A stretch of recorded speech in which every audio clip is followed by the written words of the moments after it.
नमस्कार, मी डॉक्टर कविता राणे. जय महाराष्ट्र विशेष मध्ये आपल्या सगळ्यांचं स्वागत.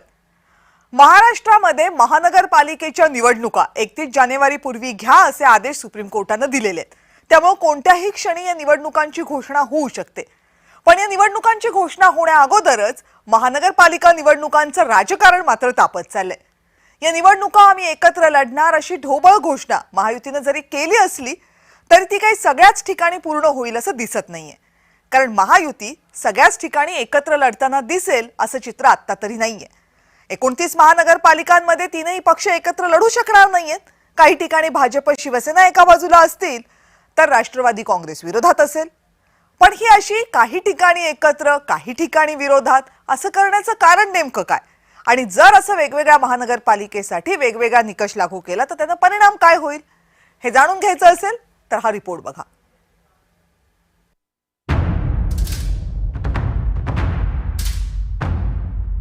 राजकारणात कुणीही कायमचा मित्रही नसतो किंवा शत्रूही नसतो असं म्हणतात.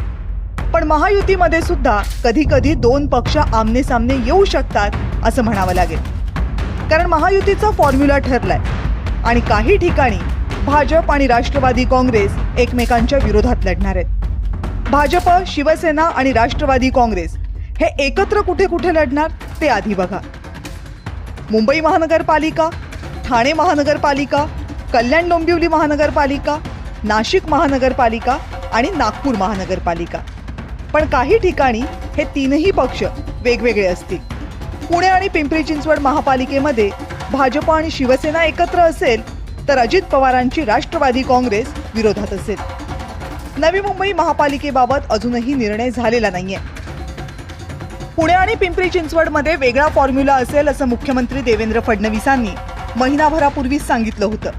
याचं स्पष्ट कारण म्हणजे या दोनही शहरांमध्ये भाजप आणि राष्ट्रवादी या पक्षांची मोठी संघटना आहे. त्यामुळे प्रत्येक वॉर्डमध्ये इच्छुकांची रांग लागली आहे. भाजप आणि राष्ट्रवादी काँग्रेस एकत्र लढले तर ज्यांना तिकीट मिळणार नाही ते राष्ट्रवादीचे नेते शरद पवारांच्या गटात जातील हे फडणवीस आणि अजित पवारांना पक्क ठाऊक आहे. फडणवीसांनी तर तसं बोलूनही दाखवलं आणि तसं होणं हे अजित पवारांना परवडणारं नसेल.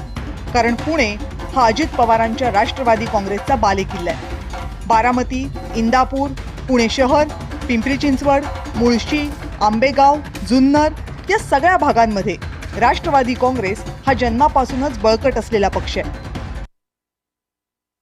भाजपचंही काहीसं तसंच आहे. कारण गेल्या काही वर्षांमध्ये पुणे आणि पिंपरी चिंचवडमध्ये भाजपनं आपली पकड मजबूत केली आहे. केंद्रीय राज्यमंत्री मुरलीधर मोहोळ, विद्यमान मंत्री चंद्रकांतदादा पाटील, दिवंगत माजी खासदार गिरीश बापट, दिवंगत माजी आमदार मुक्ता टिळक, दिवंगत माजी आमदार लक्ष्मण जगताप, विद्यमान राज्यमंत्री माधुरी मिसाळ अशी तगडी फळी भाजपनं या भागामध्ये उभी केली.